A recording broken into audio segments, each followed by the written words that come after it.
কারণ যে UV glass লাগাই তার সার্ভিসিং করে না। এখন যে ওনার যে প্রবলেমটা হইলো, উনিকে ইউভি যে গ্লাস লাগাই তার কাছে গেছে, উনি কিন্তু আমাদের কাছে পাঠাইতেছে। কিছুদিন আগে আমরা ভিডিও ছেড়েছিলাম যে ইউভি গ্লাস নিয়ে, তো আপনারা অনেকেই অনেক কিছু বলছেন। এই দেখেন আমার এই সেটটা আমরা এখন স্টিকার উঠাই নেই, উনি এটা অনলাইন থেকে পাঠাইছিল আমাদেরকে চিটাগাং থেকে। তো ওনাকে কাজটা আমরা সম্পূর্ণ করে দিয়েছি, ওকে করে দিয়েছি। দেওয়ার পর উনি হাতে পাওয়ার পরে উনি ইউভি গ্লাস লাগাইছে। ইউভি গ্লাস লাগানোর পর যেহেতু এটা একবার খোলা হয়েছে, তো ওয়াটার প্রুফ তো নাই, ইউভি গ্লাসের একটু ওয়াটার সিল থাকে, বাট আমরা যেহেতু কাজ করছি ডিসপ্লে, তো ওয়াটার সিলটা ওইভাবে ছিল না। তো কী করছে, লিকুইড যাওয়ার পর ডিসপ্লেটা টাচ কাজ করে না।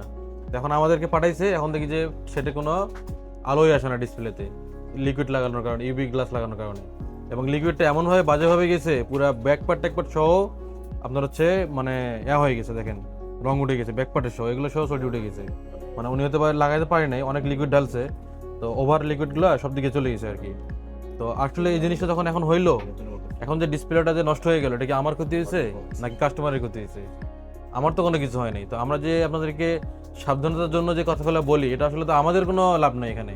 এখানে আপনারা, হ্যাঁ, সবার হয় না, 100 জনের মধ্যে একজনের তো প্রবলেম হয়। তো ওই একজন যদি সতর্ক থাকে, জিনিসটা ভালো না। উনি এখন ডিসপ্লেটা যদি আমরা যদি কাজ করতে পারি, তো কাজ করতে ওকে হইলো, আর না হইলে কি হবে, ডিসপ্লেটা চেঞ্জ করতে হবে। কাজ করতে গেলে ওনার ডিসপ্লেটা কাজ করতে গেলে আবার ওনাকে ডাবল টাকা লাগতেছে। আর যদি ওকে না হয়, তাহলে তো যে গ্লাস চেঞ্জ করছে টাকাটা তো চলেই গেল ওনার, প্লাস আবার ডিসপ্লে লাগাইতে হবে। তাহলে কত বড় ক্ষতি হলো একটা কাস্টমারের। এগুলা চিন্তা ভাবনা করেই আমরা আপনাদেরকে এই কথাগুলো বলি যে আসলে আমাদের কাছে, আচ্ছা এখন যে ওনার যে প্রবলেমটা হইলো, উনিকে ইউভি যে গ্লাস লাগাই তার কাছে গেছে, উনি কিন্তু আমাদের কাছে পাঠাইতেছে। কারণ যে ইউভি গ্লাস লাগাই তার সার্ভিসিং করে না। তো এই জন্য যারা আপনারা ইউভি গ্লাস লাগান, তাদের কাছে তো আপনারা যায় না, আসে তো আমাদের কাছে। এই জন্য আমরা বিষয়গুলো নোটিশ করি, জানি, এই জন্য আপনাদেরকে বলি। ধন্যবাদ।